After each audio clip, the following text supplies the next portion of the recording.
Okay. If you're watching on your video screen, you probably want to fast forward about eight minutes. A little bit early coming on, but trying to make sure I've pressed play I pressed record because I've certainly been known to miss that in the past.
Oh, hi, Rebecca.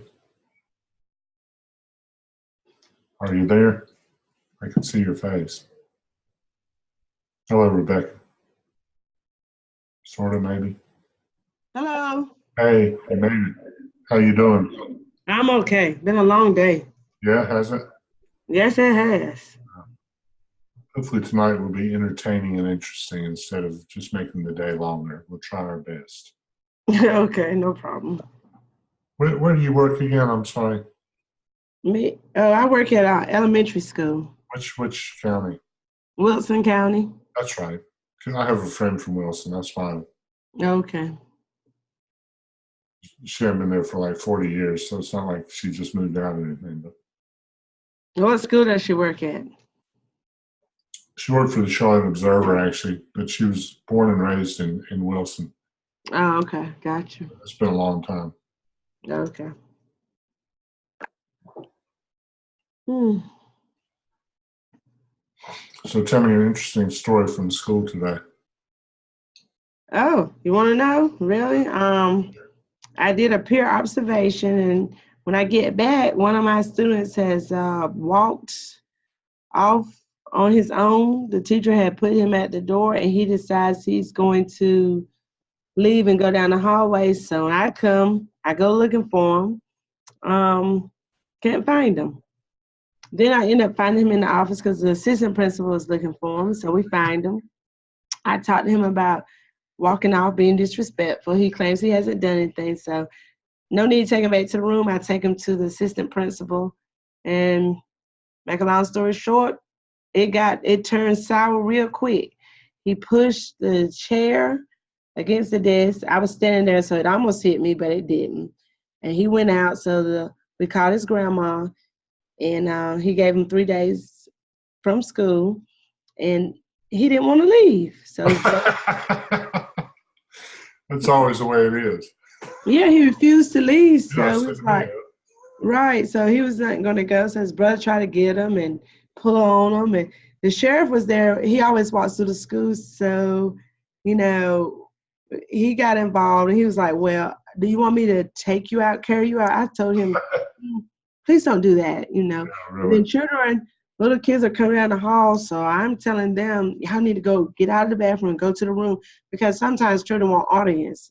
So Right. I was trying to make sure that was contained, and they got out and went to the room.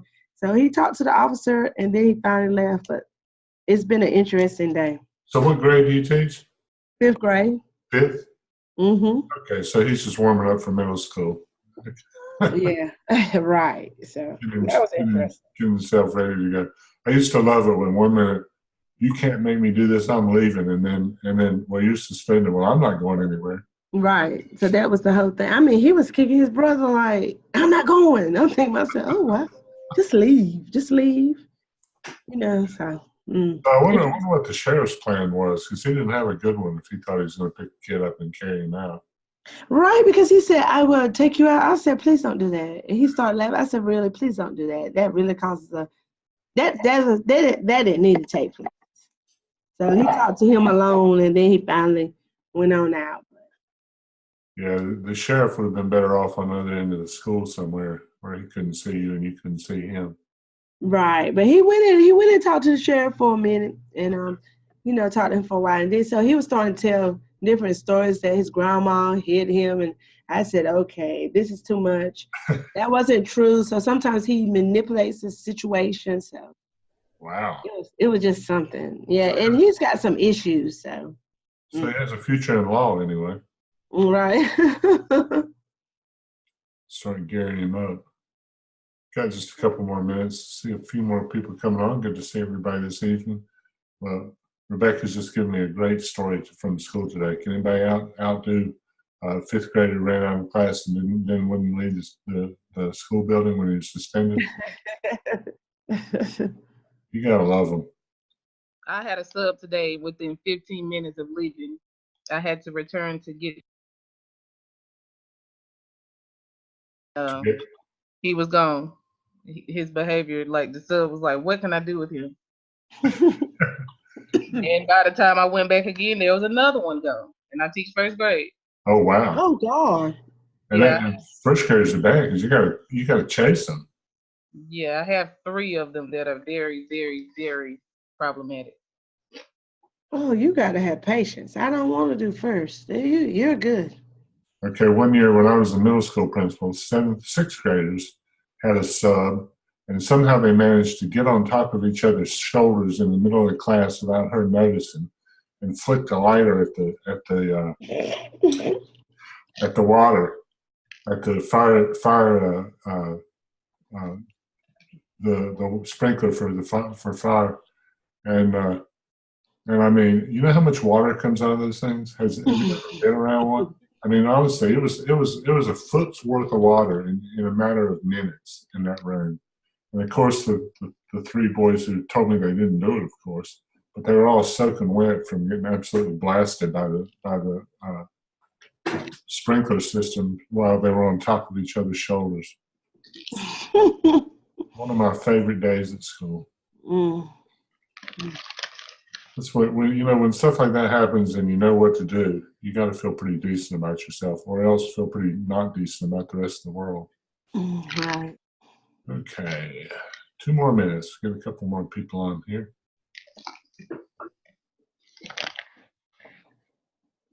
So no one can beat. Well, we had 3 first graders leave the room. Okay. Anybody got something to beat 3 first graders leaving the room today? Okay, Phoenicia, you win. Congratulations. I lose tomorrow because I don't have a sub. Sometimes having a sub is more work than just going to work. I hate that. All those plans where you get a work day and you spend the whole day on the phone talking to the sub in the room, telling them how to deal with stuff. Stuff gets on your nerves. Okay, it's 7:00, and I promise y'all we'd start by then. Can you see my screen? I think I got it on share screen. Okay. So as always, we need to check over and see what we're doing here. Last week we did principal's tort liability, and I want to talk a little bit on that in a second, because we reflected a lot of places that the principal has to be aware of and plan for, but we didn't talk about the big one. So I want to be sure to hit that one. Nothing's due this week, but we're going to talk about due process, and that's how you basically, what are a student's rights in terms of when you're being suspended from school. Okay? So, recess. How do you control for it? What do you got to do? It's a nightmare from a principal's standpoint, because you go out to recess and all the teachers are in a little knot talking. The kids are running wild across the playground, playing games that they know they're not supposed to play, tackle football, whatever. What does the principal do to protect him or herself and him or her school from recess and tort liability. Any comments? Well, they make sure that the teachers are watching the students and spread out to have more supervision than cuddled up or huddled up together, talking. Okay, do you actually have a plan that does that at your school? Yes. And no one huddles up and talks? Well, the way that our school is, what they divide us up. So we have like a track. So one teacher has to be on one side of the track and her kids have to stay in that area. So they don't have anything to play with. And then another teacher, another part of the playground, and they might have something to play with. And then right now I'm on the baseball field. There's nothing to play with. There's two teachers, so we have to split the baseball field up. Okay, so you rotate. Mm-hmm. Okay, so 2/3 of the year you have nothing to play with. No, Okay, just dirt. just dirt. Whereas if you could huddle up and put your classes together, you could have things to play with. So there's pluses and minuses, but Yeah. no one breaks the rule, huh? Oh yeah, we have a fence, and the boys climb the fence and try to jump over it. No, I meant the teachers. I don't worry about it. Kids I can handle it. It's teachers that do stuff that drives you crazy. Well, I can't see we have 5 first grade, so I can't see what's on the other side, but I know that myself and the teacher that I'm partnered with, we're on our side. Okay, and you're separate and not talking to each other. Yeah, we do talk. See, that's what I'm talking about. And one day you're going to look out there and some kid's got a broken arm and we're all going to be going, well, I told them to be on duty. Well, you never checked that they were on duty, and here they go. Anybody else got a good plan? Does anybody else have a plan where they actually supervise recess? Oh, well, see, we all have different times, but me and my other fifth grade partner, we go at the same time, but we don't really have a rule that we have to stay in certain places. We go in the gym or outside, but we monitor it. You know, we watch, but there's no set rule that you gotta stand in this spot or this spot. I mean, we sit down. You shouldn't be talking because sometimes when you're talking, you get distracted. But with fifth graders, you gotta pay attention because anything will pop off real quick with them. Yep. Sometimes they get into stuff, especially the girls. So I mainly watch the girls most of the time. The boys pretty much are cool. They'll play basketball and get over. But those girls will take something to heart, and next thing you know, they're fussing, and then somebody's saying, you see them start circling. So there's no particular rule. We all have each grade level has particular times to go, but there's no certain rule that we have to stand in different places to watch. Okay, you guys are all teachers right now, or at some level. Do you think what's been described tonight is sufficient if you get sued for a kid breaking his arm on the playground, and someone says they weren't providing a normal standard of care on the playground? Do you think you'd be safe or not? I think you get sued. Yeah, Mm-hmm. we have too many students at one time. We have like 40 kids, and there's 2 teachers. There's no way we can possibly watch them all. Especially little ones.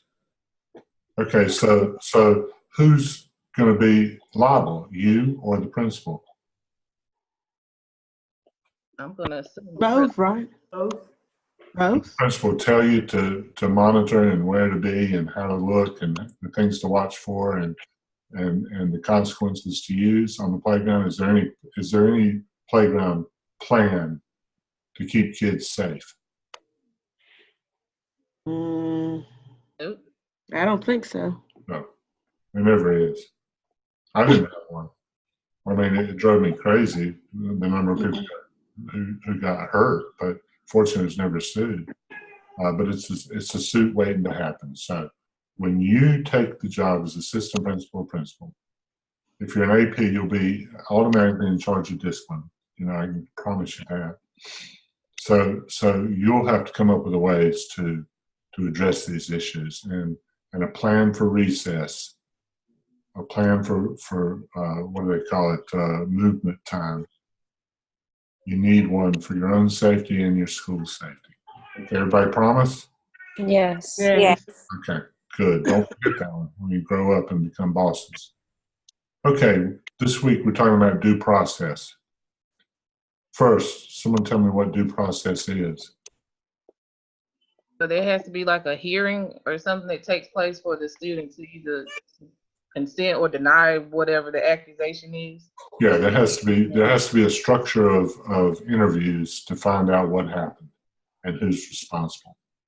And you can't just come in and say, "Oh, Phoenicia, I know it was you. You know, you're suspended for 10 days." There has to be some kind of follow through on that. Now, if I can find it, one of the reading materials tonight, which I bet you I can't find now. Let's see. Aha, no, I can. This is a good night. Can you see the CMS Code of Conduct here? No. On the No. I can just see the schedule. You still see the schedule? Yes. Oh, Lordy. Okay, let's try this again.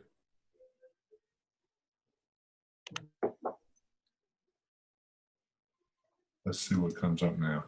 Aha. This is probably what happened to me last week. You have to do it piece by piece instead of whatever I see. I think it's supposed to be out there. All right, I see it. Okay, you can see it?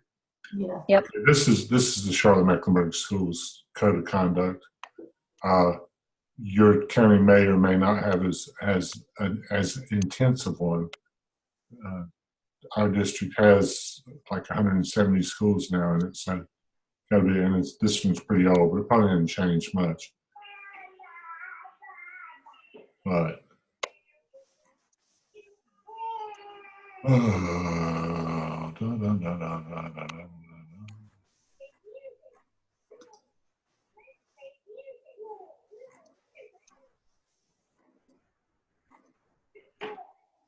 let's look at the table of conduct. Okay. Tries to be nice with a nice letter from the superintendent and the character traits, but what it's all about is really the law. Student rights and responsibilities are on page 5, and these are all the things that you're supposed to have to do as a student to be okay. But then there's also options that you have. So some of your reading tonight was about free speech and freedom of expression, privacy and property rights, and so there's a whole wealth of information in this booklet. Does anybody else, do your districts have something similar? Yes. Yeah. We have an online policy manual that has all of the county policies. So student conduct is included in that Okay, like, see, tab. we used to start the year by handing this out, and the kids had to get their parents to sign it and bring it back. They looked over it, and you supposedly couldn't go to start school without it, but you did. Okay, there's the superintendent at the time. There are the character traits, student rights and responsibilities. So we tried to promise that every kid had the right to a safe and orderly environment. And to do that, everyone would follow behaviors that supported that. You don't fight, you don't run, you don't knock each other over. We promised to be a school staff who would hear the needs and concerns of our students, so that kids could learn that that's what you do. You go to an adult in power and have a discussion. To feel free from violence, intimidation. That's all the issues about bullying and all that we talked about a couple of weeks ago. Student rights to attend, to appeal a decision about recovery. Recovery only has to do with high school students. You have to have a certain amount of seat time to pass the class. How to make things up for that. There's a guidance service at every school. That there is school counselors at every school, and that you could request counsel when needed. That you were allowed to express your rights as long as you weren't seen disruptive or discriminatory or provocative. To choose to participate in patriotic observances. The NFL players would have been just fine at Charlotte-Mecklenburg schools, kneeling down, because that's one of the rights that we offer, to have our religious beliefs respected. And we had wide ranges with not just Christians, not just Catholics and various Christian denominations, but plenty of Muslims, plenty of Jews. What else did I say? I think that's all. But you could distribute publications and be protected from bullying. Have personal possessions remain private unless school staff have reason to believe that a student's possession of items prohibited by the Code of Student Conduct. And that's where we get into the whole question in loco parentis that we talked to touch last week. When parents put their child in your school, you are their surrogate parent while they're there.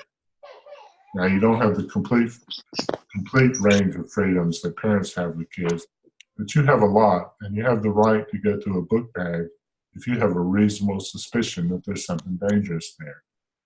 If your police officer's with you, he or she only has the right to do it if there's probable cause. So if you feel like you got to search somebody, we were talking earlier about a sheriff's interaction with a kid before class. If you feel like that someone really may have something, you want your police officer to be as far away as possible, unless you have really strong evidence that he or she agrees with is strong enough for probable cause that it would be a dangerous weapon that you won't help with. But that in loco parentis goes a long, long way to get you out of a lot of things, as long as you act appropriately with it. Like, you can't spank kids in Charlotte America, even though parents could. That's probably the biggest one. Now, if a kid finds that he's got a knife or a gun, shouldn't have a gun, he has a knife that he forgot and left in his book bag from the camping trip over the weekend, which is your typical story as to why that knife is there, then he or she has the right to give it to you in advance, and that's like a safe harbor. You can't bust them for it if they bring it to you right away. Okay. And again, this is Charlotte-Mecklenburg. Your school districts will have their own version of this that you work from. Then when you get on into it, how to act, where you can go, you get finally into code of conduct and disciplinary responses, where it tells you exactly what punishment goes with what crime. Now, I was talking with someone yesterday about the use of the word "may" in rules, and this document is full of the words "may" because it always gives you an out. May is a word that gives you an out if you think there's no reason to do this draconian suspension, or it involved an EC child, and we need to adjust that. Okay. So I heard someone say they have something similar online in their district. Does everybody have something there? Mm-hmm. Follow? Yes. Yes. Yes. Good. Now, the assignment this week was to talk about due process that you observed. Has anyone gotten a chance to see a kid get busted and go through the process of the interview and et cetera with the assistant principal or principal? As far as I know, kids don't get suspended from our school. Don't ever? I thought you said that boy today got suspended. No, he got bounced to another teacher. So you never suspend anyone. I'm sorry, I was mixing. I thought I was listening to Rebecca, and then I realized I wasn't. Yeah, first graders. Oh, I've suspended kindergartners and first graders before. It's kind of weird. Anybody else? Have you ever sat in on a conference between a AP and a child over a misbehavior? I've sat through quite a few of them. Yeah. Mm-hmm. And watched, to get the statements and talk to the students. And How does it go?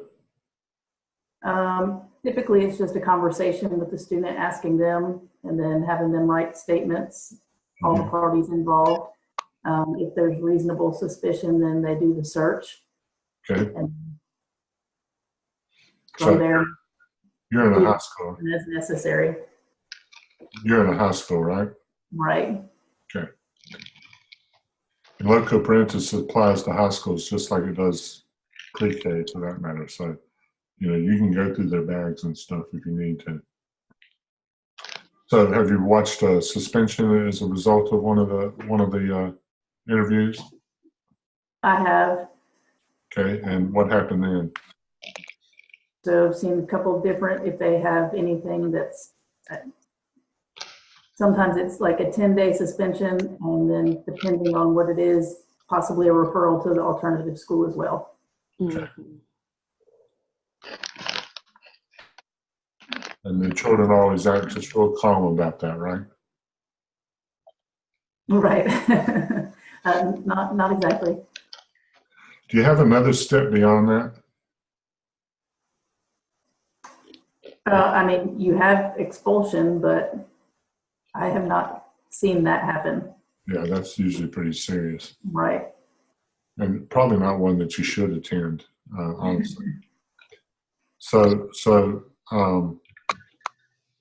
anybody else been through a due process hearing with a administrator and a child?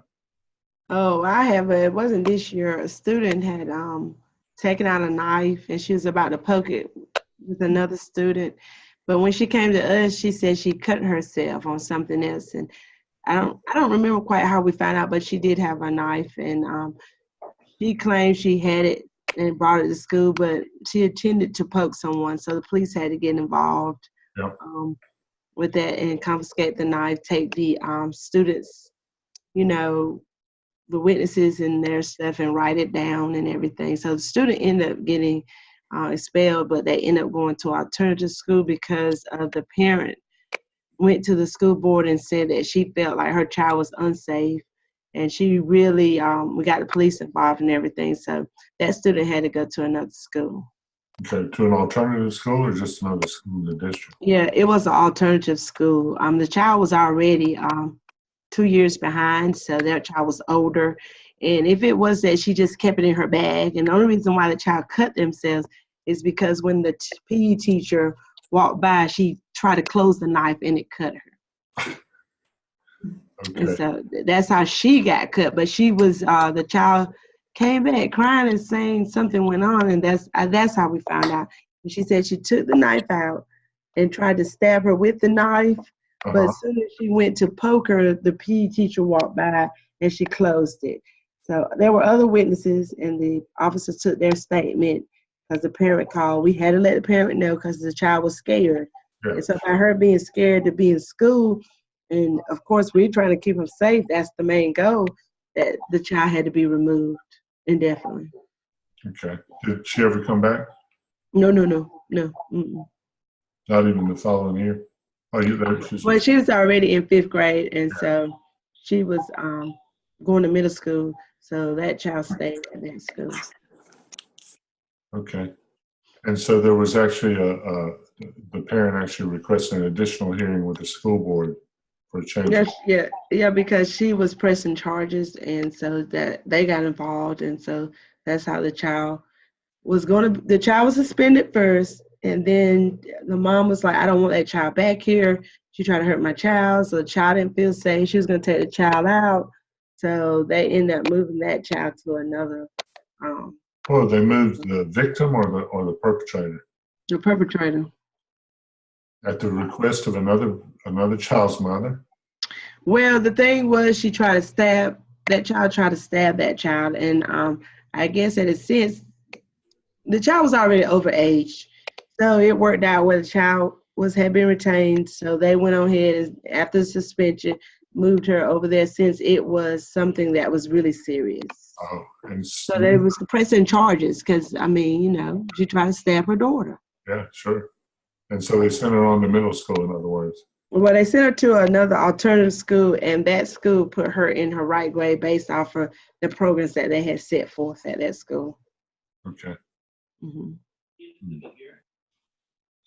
I work at an early college high school, Uh-huh. and most of the disciplinary incidents that we, the teachers, are exposed to are, I guess, very low level. Right. So we as teachers are responsible for assigning detention if we feel as though a student needs detention. And we have these little detention slips that have that carbon paper back, and we just fill out the detention slip. The student signs it and put it in the box, and the student reports to detention. We have detention on Wednesdays. We rotate it after school. Incidents that are not minor incidents are mostly kind of kept on the down low. So Yeah. we usually don't hear about them until the student isn't at school that day. We think maybe they're absent. If we hear in the grapevine, you know, the gossip chain, or we hear, or we ask specifically where the student is, then we might hear, oh, that student was suspended. So that's always dealt with mostly privately by administration.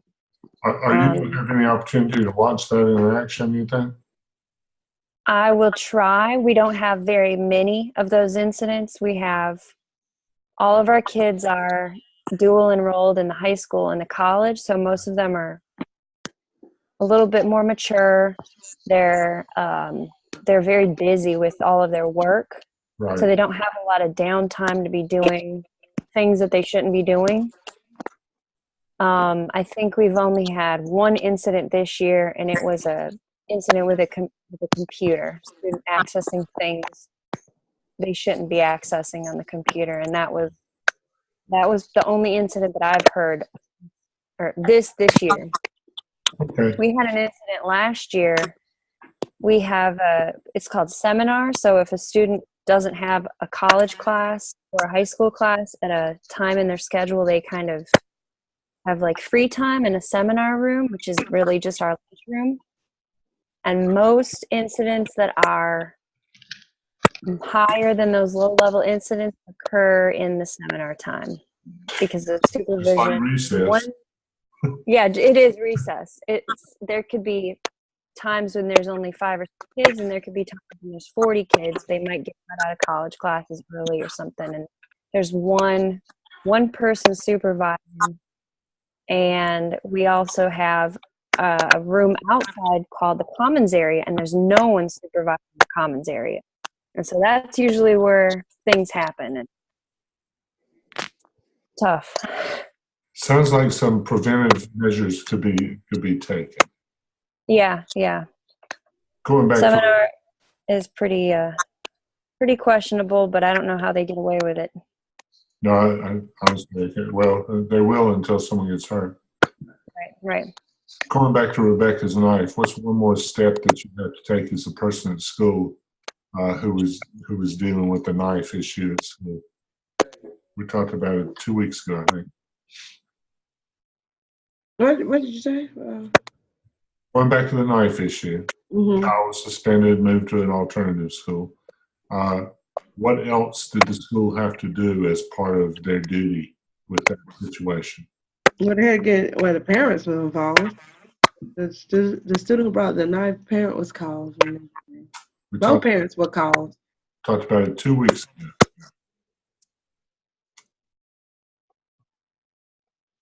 Yeah, I don't remember. It's one of those items from the state that you have to report happened at your school. That's through, remember the persistently dangerous tag that we talked about?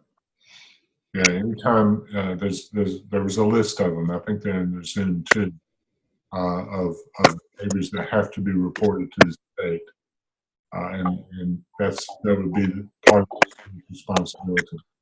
That would have been one like they called the police because you don't cover up or think that you can smile away or counsel away that behavior. You have to go through the whole gamut. Okay. Mm-hmm. Is anybody else going to have trouble with due process this week? Mm-hmm. You will? Is it MELS? Did you ask if someone's had the due process or been in the due process? Have you seen one planning? Tell us about it.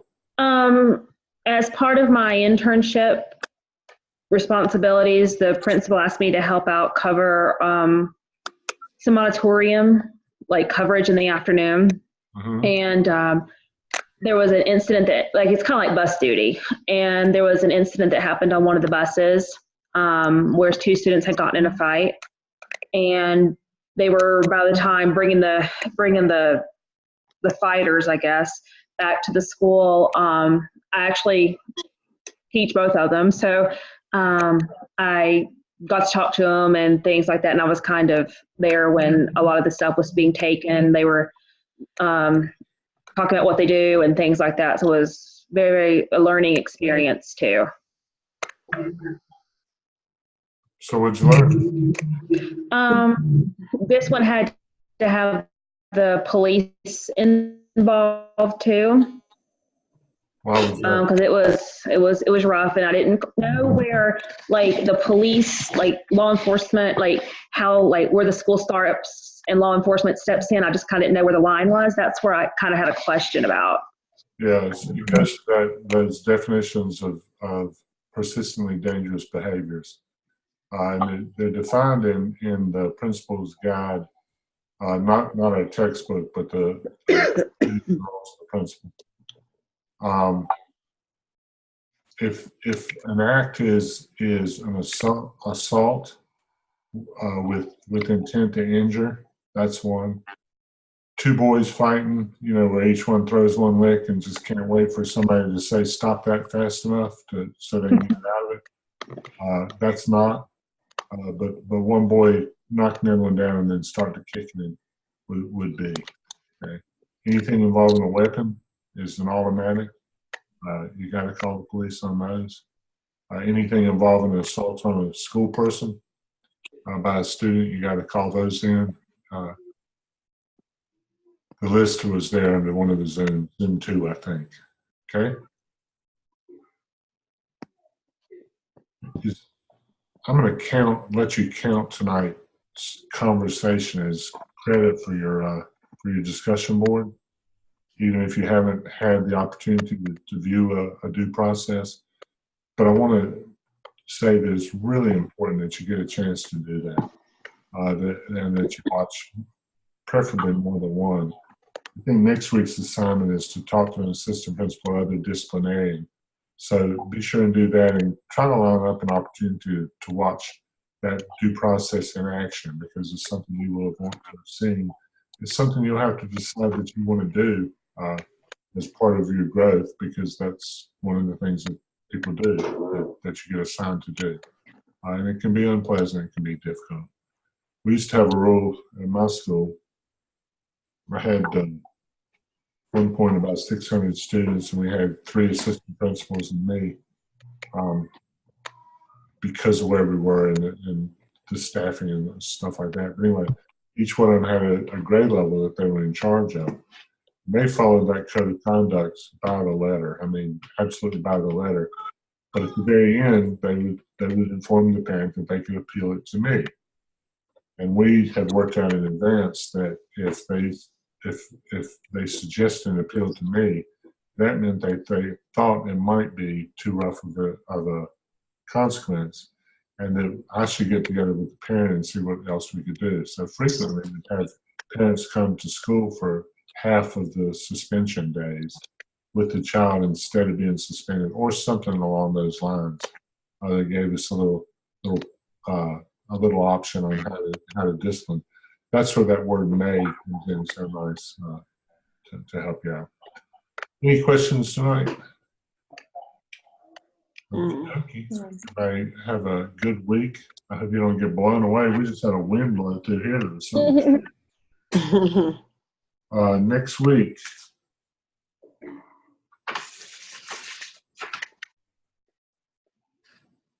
Interview an AP or other school disciplinarian, and OMA 2 is due. And I think most of you guys are caught up or pretty close to it, but try to get your OMA 2 in if you haven't done so for this week. Someone had asked me earlier about the time and the date. those due dates are in there only for you.